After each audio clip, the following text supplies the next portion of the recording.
as well. So Andy Tate is here. He's a certified financial planner with Cahill Financial. Thanks for being here. Oh, you're welcome. Happy to be here. Yeah. So we have a lot to get to today. Again, we've taken some of your questions, and if you want to send in questions to us, you can email them right here in real time to fox9news@fox.com. And maybe we can, in a few minutes here, put up that address on the screen, and our team will be taking those questions as well. But Andy, first we want to talk a little bit about where we are now and how we got here. So let's start with some important deadlines that have happened here in September and now as we head into October. Yes, first and foremost, in September 1st, the interest started to accrue again. October 1st is when the payments are going to start to go out. So most people should have already received some sort of notice saying payments are due shortly. Yeah. And it's been a little bit of even an emotional roller coaster for a lot of folks, right? Because this started pandemic time. Walk us through kind of how we got here. Well, to do a little bit of a history lesson, this actually dates back to the GI Bill in 1944. So this isn't the first time that we've had the government step in to give us a little bit of a push. So where we've gotten to where it is today is when the pandemic hit, so March of 2020, we were put in, every federal loan was put in forbearance. So interest wasn't charged, you didn't have to make payments. So it's been 3.5 years, and I know that the payments are going to be painful for some, but we've had 3.5 years without making payments or accruing interest. So we're here now. Now we have to deal with it. Hopefully we can handle it correctly. Yeah, so the Supreme Court has blocked President Biden's loan forgiveness plan, and that's kind of what brought us here. So in general, do people tend to take these student loans less seriously than other loans in your experience? I think they do. I think a car you see every day, a couple times a day, you live in your home. I think those loans kind of take on some pride. It's, I have a car worth this much. Doesn't mean that's what you own. That's just what it costs when it's on the lot. Where an education doesn't necessarily carry that. It's almost a burden. All of them are burdens. It's just some are kind of they're more fun to drive around in. So I think a lot of the time student loans are forgotten about, and you almost have resentment towards that. People forget when you're 18 or 19 years old, you gave a commitment that you're going to pay this back. And if you don't have cash up front, you're going to pay an interest rate on it. Right. So I think there's been a little bit of a misguided angle towards student loans. Right. And we'll get into here in just a few minutes some of the things that can happen if you fail to pay these. So it can be very serious. I want to just give folks kind of an overview of where we are here in the U.S. The average student loan debt in the U.S., I think we have some numbers here to just lay it out. So $1.75 trillion. The average amount owed right now is nearly $29,000. That's a lot. 92% of student loan debt is coming from federal loans, so we'll talk about the difference between federal and then that small percentage of private loans as well. 26 million people applied for forgiveness, and then 16 million approved. And as soon as they found out, Andy, that they had to start paying it back, it was people kind of got on that pretty quick, right? The panic button was hit. Yeah. Absolutely. Millions of people have now been trying to figure out how they're going to take care of this. So for everybody's financial situation a little bit different. Sure, during the pandemic, right, there was an opportunity to maybe put away some money. Well, I think if you have ample enough time before this deadline came to prepare and plan for it, I think it would put people in a good position. The problem is this deadline kept getting extended. Now, it's not necessarily a problem. That's been a good thing. But I think it gave a few folks out there the idea that this is never actually going to come to fruition. We saw some headlines saying all of it would be forgiven. Well, I didn't think that was going to be the case. Some were hoping that would be the case. We had a period where some of the loans actually had a much wider swath of employers that would qualify for loan forgiveness. So some people did get the magic ticket, others did not. So I think there's been a little bit of the expectations have been kind of messed with. And I think people now are realizing this is real. It's time to start paying. And again, getting back to the emotional piece of this, a lot of people from other generations are saying, you know what, this is not fair, right? There's that piece too. The ugly four-letter F word. So when we come to fair and defining it, I think figuring out student loan forgiveness would be far easier than defining what is fair, what is not. Sure. So I've had both arguments. I can see both sides of it. The one thing that I will challenge those who have said, well, I paid them off. Why is it fair that the people nowadays don't have to. I could have a counter argument that the cost of education has gone up much quicker, much higher than inflation. Not recently, but over the course of the last couple of decades. So the cost of education is more. It has not mirrored the increase in the consumer price index or what people are getting paid. I think we're seeing that with some of the strikes that are happening currently.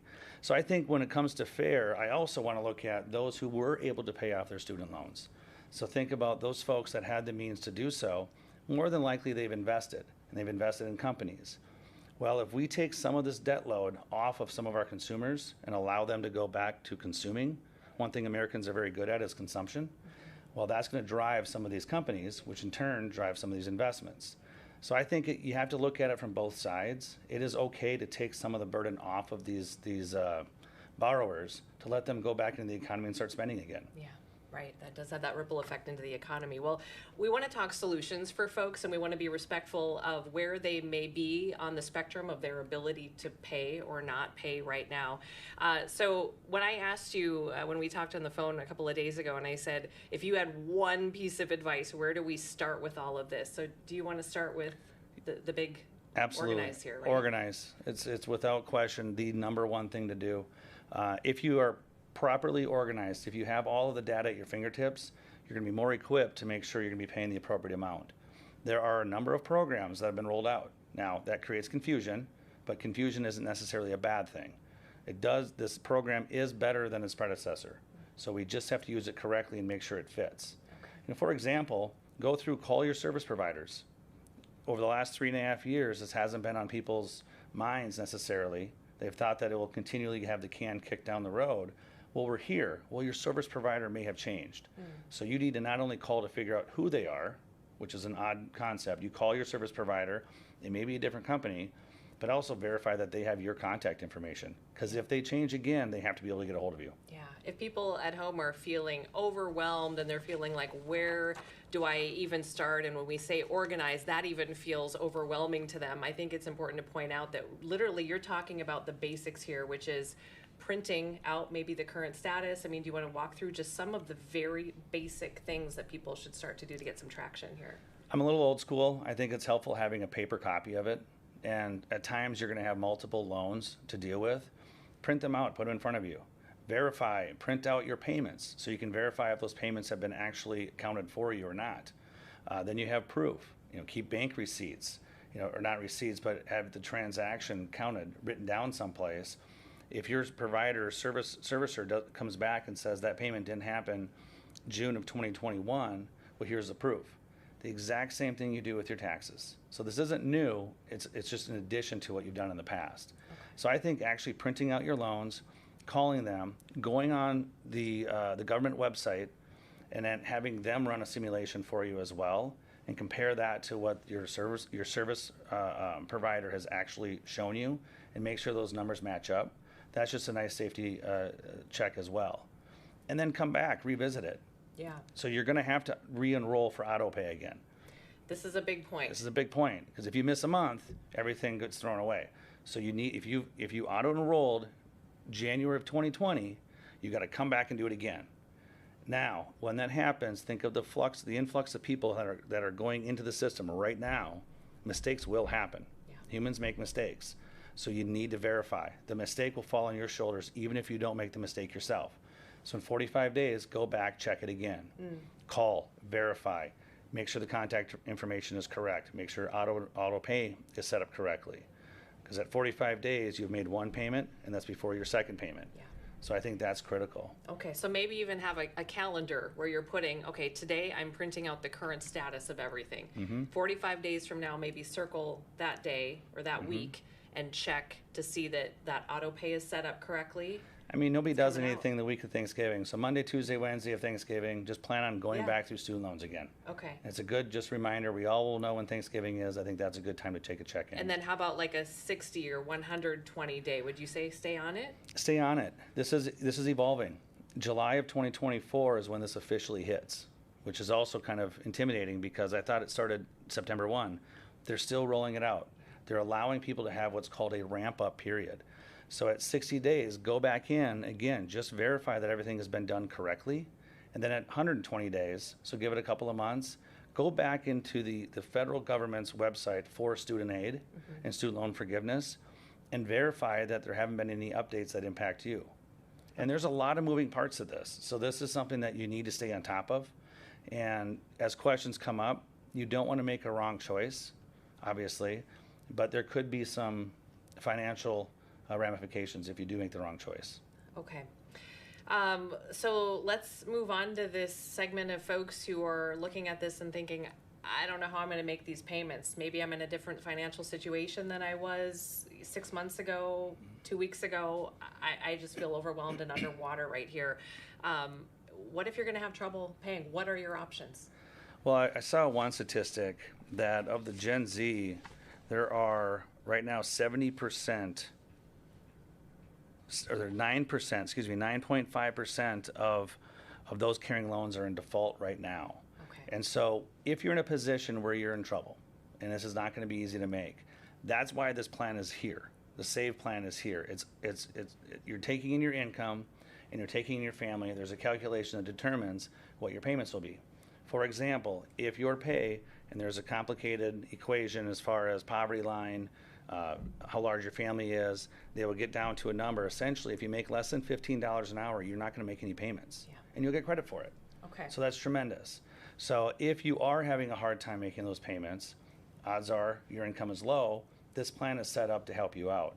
So you need to apply for that. You're going to hear deferment. You're going to hear forbearance. You're going to hear income-based repayment plans, save, repay. There's all kinds of different options out there.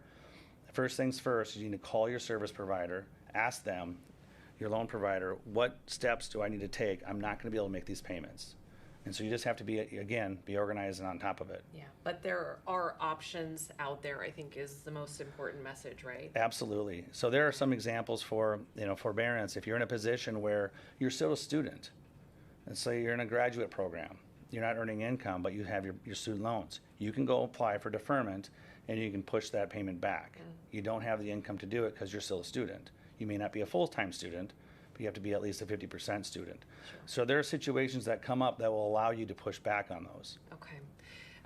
For those out there who are still holding on to hope that it's in some way, shape, or form, these could be forgiven somehow. What are the circumstances in which these could be forgiven? Well, they can be. In 2007, the Public Service Loan Forgiveness Plan came out. And I remember talking with clients back then, thinking to myself, I wonder if this is going to work. How that's set up is if you're with a qualifying employer, you make payments every month, every single month, you don't miss a month, every single month for 10 years, the remaining balance is forgiven. It sounds wonderful on paper, but you have to be with the right employer. So that's where that catch was. Well, in the SAVE plan, which is what we're in right now, starting October 1st, so in a couple of days, it says if you make payments within 20 or 25 years, depending on the loan and how it's set up, the remaining balance will be forgiven. So it's something to keep in mind because we get the questions, well, I don't want to make the payment to my student loans. I'd rather pay it down my house. Right. Let's wrap everything back in. I know we had talked about that as well. Yeah. You're taking what might be a 20-year repayment schedule, putting it into your 30-year mortgage. All we're doing is extending it. So you have to be careful. There isn't a one-stop or one-size-fits-all concept. It really is based on your family. And as you're going through it, this is another key point. It's based on your income and your family size. So here's a little known fact. If you have a larger family and your income is down, notify your loan servicer immediately because you could lower your payment. Now, if you get a promotion and your income triples and your family size shrinks, well, you'd only have to notify them once a year. So, because in that situation, your payment would go up. Yeah. This is income based. So there are people out there that this plan does not work for. Interesting. Because their income is at a level and their family size is small, that it actually would increase their payment. So again, it's not one size fits all. Yeah, very individual. A lot of people might be concerned about, credit right now. And if I miss a payment, will that be a major hit on my credit history? Could be. How's that for a solid answer? The way it's written right now is the government will not deem you delinquent. So being in default is if you miss 1 month. So they will report that, they will give that information to the credit agencies. So they may or may not use that to lower your credit score, the fact that you missed a payment. But as far as labeling you delinquent, that will not happen until September of 2024. So you have time. It's called their ramp-up period. If you're in default today, you do nothing until then, you will be delinquent and you will go to a collections agency, and nobody wants that. Okay. We've been talking primarily here about federal loans. If we could just address that small percentage, I think we showed the stat that it was about 8% of folks who have a private loan. Maybe grandpa co-signed for you, right? Walk us through some of that. It seems a little more gray. It is. When you have a co-signer, that co-signer is on this contract, on that contract. So maintain a good relationship with that person. Make your payments. If you don't, they will have to. Okay. So yes, you will get a lower rate because there are two people responsible. So just fundamentally, if the lender can spread out their risk, they have more than one payer, they're going to give you a cheaper rate. If it's dependent on one person, you pay a higher rate. So people look, well, I could get 15% or I could get 10% if grandma and grandpa would sign off on it. Well, if you decide that you'd rather go buy a car instead of pay your student loans, grandma and grandpa are not going to be happy. Yeah. They'll be responsible. Another thing to keep in mind with the private loans, if you were to pass, those loans stay with your estate. If they stay with the federal government, they go with you. So that's also something to keep in mind. Private loans, there are a lot of questions regarding refinancing. Well, if you've been tracking what's going on with the federal government, rates are higher. Yeah. They're higher now than they were a few months ago. Right. Now, we'll see what happens in the future without predicting if it's going to go up or down. They've been trending down, but if you're going to go in and refinance a note that you took out a student loan note in 2021, I'm very confident it's going to be much higher today. So the refinancing options where I think people get confused is variable rate versus fixed rate. Right. If you got a fixed rate in 2021, you're probably sitting okay. If you're in a variable rate and it's being recalculated every single year, you could be in for a surprise. And you don't find out until you get your annual adjustment. So again, that's another surprise people need to be ready for. So the private loans are a little bit of a different animal. They're going to stick with the family if you're there or not. Okay. We talked about the income-driven repayment plans. I don't know if there's anything else you wanted to touch on with those. And I also want to hit on the public service loan forgiveness as well. The public service loan forgiveness is a plan I alluded to earlier as far as if you make 10 years of payments and never miss, the remaining balance is forgiven, but you have to have a qualifying employer. So again, the studentaid.gov website has a link. You can go and search your employer. So you can no longer apply for that. That window has closed. Okay, that's good to know. There was a stretch where I think has added some confusion. Again, confusion doesn't mean bad. The confusion that was added is they actually opened up more employers to qualify for that type of loan forgiveness. That closed, I want to say July or August. So that was a recent change. Again, I didn't think they did a nice job of rolling that information out, but that's just me being critical. But that was a great opportunity. Again, going back, that started in 2007. In 2017, I remember sitting with a client like, I hope this works. And it did. Okay. So, and then we've had a number of situations this summer where I'm like, try it again. And people would go in, plug in the information. A couple days later, they had the golden ticket, or they called the golden email. Their balance is gone. I don't think that's going to be the case moving forward. I think this new plan, again, going back to the discussion over what's fair, what's not, this is really intended to help society. Yeah. So individually, it's going to impact certain people more so than others. So I think as a whole, it's a great thing, but there were some old plans that I think were a little bit more effective for a certain portion of our working force. That makes sense. All right. Let's talk about this. The environment right now is ripe for scams, and we're hearing about it a lot. Tell me what you've seen, what you've heard, and then let's just talk through, just the ugliness that's happening right now with these scams. Well, like we said before we jumped on, I mean, AI is impressive. Yeah. There's a lot of capability out there to trick the consumer. So you have to, they always say trust your instincts or trust your guts. That's not good enough anymore. We have to do more. So you do not need to pay to have someone help you with your federal loans. Okay, So I that's cannot important. cannot make that any clearer. You do not have to pay to have people help with your federal loans. So if someone calls and say send me $500 or $5,000, I'll shave off $10,000 from your student loans. I wouldn't believe it. Okay. I know we see commercials that advertise debt reduction strategies and this and that. That's in the private sector. These are federal loans. This is very, very different. If someone calls, they're not calling you from the federal government. You reach out to them. You need to call your loan service provider and talk with them. If someone calls you, I would not disclose any information whatsoever. You can ask questions. Asking questions is not sharing information. You're drawing information from them. You're not providing any. So the main thing is make sure you call them, you work through the federal government, and make sure that these companies are reputable. Okay. Don't sign any power of attorneys. Don't give out any passwords, usernames. This goes across the board. But with AI, you're going to be able to get targeted. And with data breaches that have happened recently, people know your information, and they're going to be able to find it. And they're going to have they'll have robots calling you. So just plan on that. And I would just, as I do with everything else, if it doesn't come up on my phone, I don't answer it. Yeah. All right. Yeah. Email scams are big right now too. So I think the bottom line is you be proactive, you be the one to make the calls, and then let the reputable, the certified folks at the government help you understand what your best options are, right? And they list them out, and you can double check. Okay. And Department of Education is a good resource. The studentaid.gov, tremendous resource. So lean on those websites. Yeah. And if you do come across a scam, and if you do get tied up into one, make sure you report it. We need to get the authorities notified when these are happening, because as consumers, we have to protect ourselves. That cost ultimately comes back to us. Yeah. Oh, absolutely. Okay, you're a financial planner, not a CPA, but folks probably have some questions about tax implications here. So walk us through what we should be aware of while not giving any real advice, right?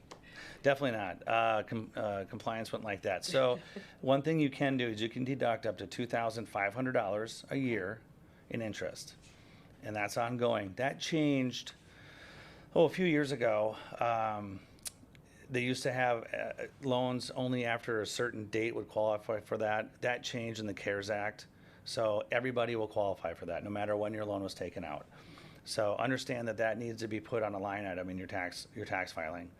The other strategy, and this goes back into financial planning as much as tax planning, is if you file married filing separately or married filing jointly, there's just a button you check, one or the other. Well, if we go back to how you qualify and how you determine your payment, your income, and the size of your family. Well, if one spouse has a higher income, one has a lower income, and you file separately, so you each have your own tax return, you may qualify for a much lower payment.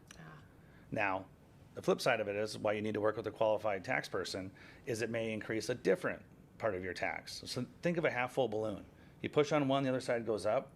Well, make that analysis and identify, well, if I push on this side of the balloon, it only goes up a little bit. Conversely, if I push on this, it goes up a lot. So that's part of the equation that you want to look at. And also, when you're going through these, when you're filing your taxes, that is a reminder that certain forms have to be submitted. If you're part of the public service loan forgiveness, you have to submit a form.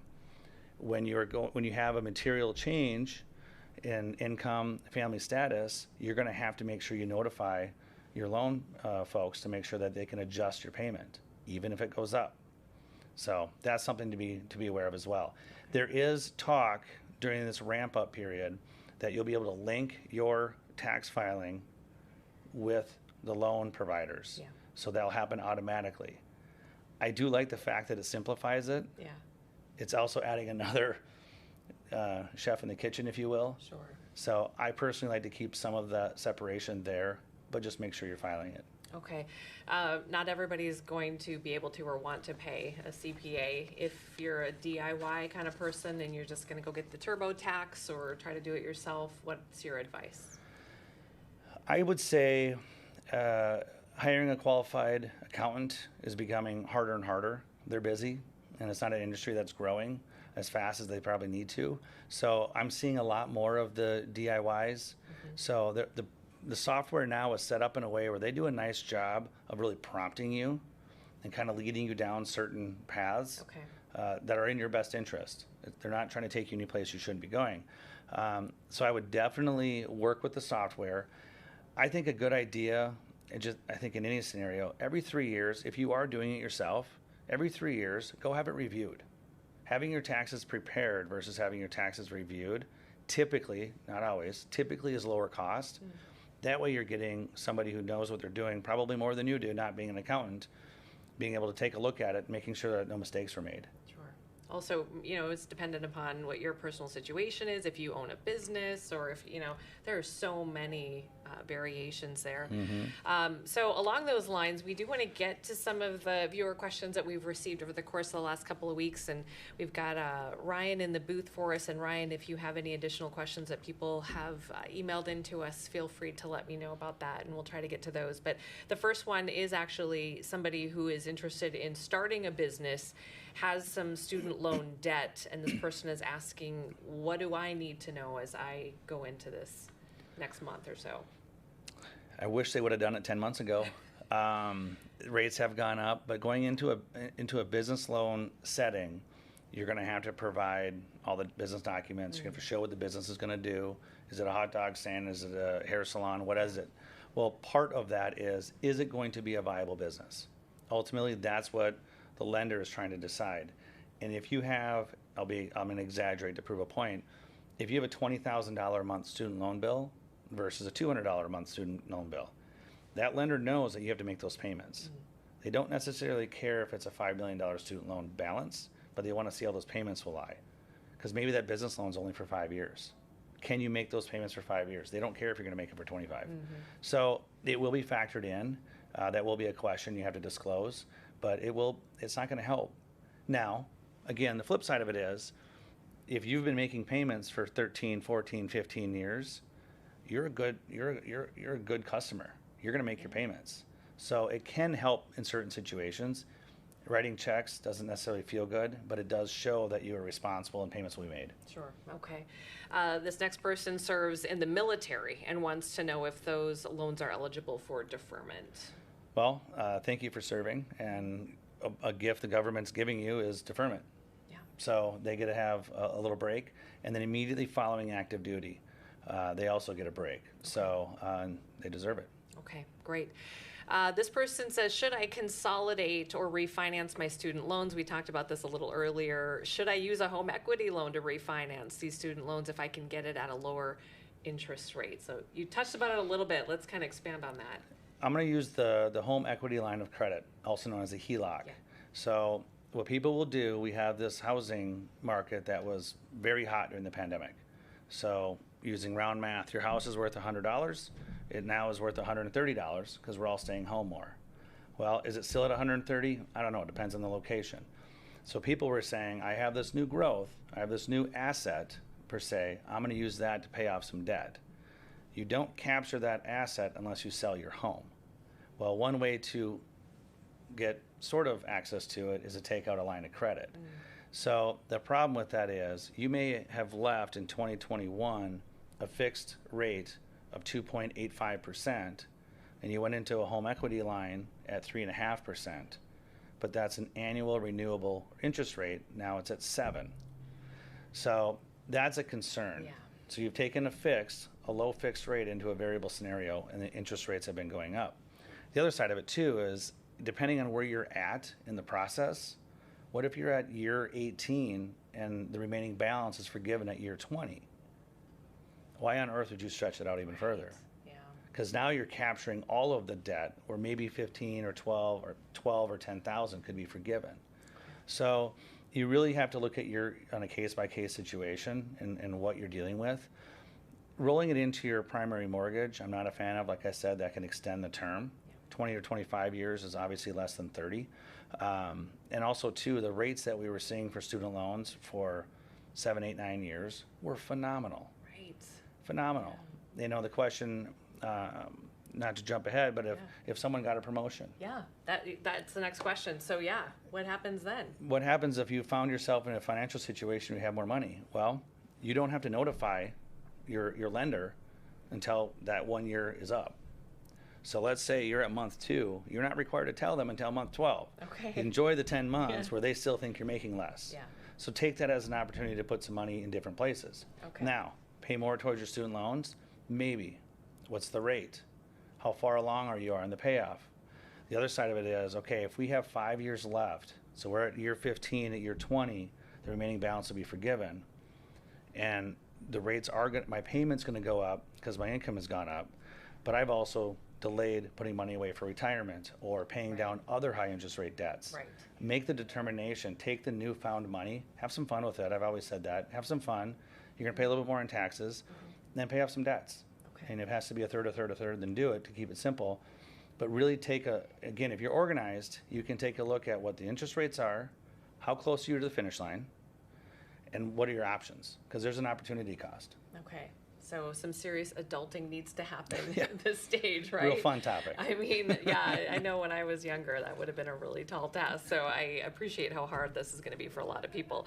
The other question we have here is this woman, I feel for her. So her daughter has a loan. She says that her daughter made an interest payment the fall before the interest rate was frozen. So that would have been 2019.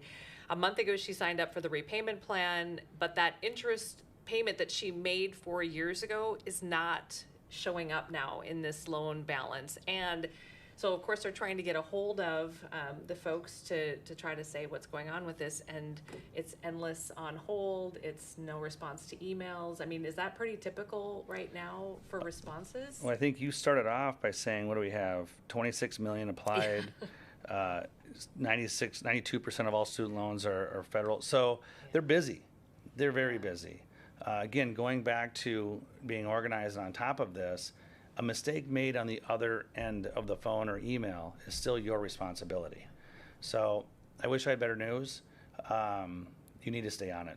Okay. And hopefully now there are plans during this ramp up period from now until September of 24 that you're going to be able to catch up on some of those payments and hopefully get credit for what you're doing. So if you missed 2 months back in 2022, and you can't, well, they miss it or you miss it, you know, depending on what kind of proof you have, you may be able to make those 2-month payments and get back in good standing.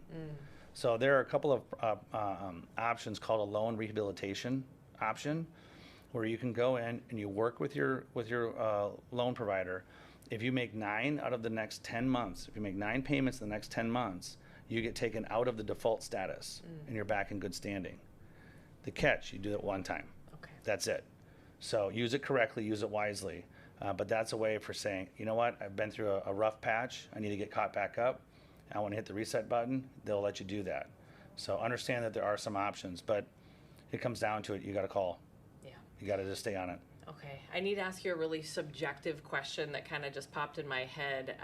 So, as a parent, and you say you have somebody, you know, your kids who are in this age group, maybe just have graduated from college, you're trying to let them figure this out on their own, but you're also their parent or their guardian or their grandparent. How much do you step in and try to fix it for them? And I'm asking you this as a fellow parent, Yeah. and just as somebody who gives financial advice. You know, at what point do you just go, "Sorry, kiddo, you got to figure this out"? Treat it like their homework. You can't do the homework for them, but you can ask them how it's going. Okay. And again, personal opinion, let your child know the question's coming. Nobody likes to be blindsided. You know what, in 3 weeks, I'm going to take you out to lunch, or in 3 weeks, I'm going to call you depending on where everyone lives. I'm going to check in on how this is coming along. I'm curious, because it could directly impact your child, which directly impacts you as well. I think letting them know in a month, I'm going to ask. And they've taken out a student loan. They understand that they're going to have assignments that are due. You've added a pretty simple assignment with some big consequences. So I think it's worth just communicating with them. Let them know it's coming. Okay. All right. Andy, is there anything else that you wanted to add? We've covered a lot of ground today. I would say keep your head up. This is a good thing. And I think where, again, our original conversation of a car loan and a home loan, there's a pride aspect to it. In a student loan, people are embarrassed by it. And I think otherwise, because if you are continuing your education and took out a loan to further it, it's not always going to be perfect, but there's the chances of you having a higher income and having a better opportunity to pay these loans back, it's mathematically proven. Again, not across the board, but I would say look at this as a great opportunity. This is meant to help a few people get back on their feet. Those that can afford it are going to have to pay for it. Going back to our fair conversation, it's not fair for everyone. I understand that, but I think society as a whole is what this is geared towards. I think it's going to help get our consumers back consuming. I just hope they do it in a responsible fashion, but. We hope so. All right, we'll see how this rolls out here in the coming months and years. Andy Tate with Cahill Financial, Certified Financial Planner. Thank you so much for all of your insight today and hopefully answering these questions. This segment will be available on our website, so you can go back and revisit it or share it with somebody who you think maybe needs to hear it. So thanks again for your time. Appreciate it so much. All right, we're going to send you back now to Fox 9 all-day programming. This is an all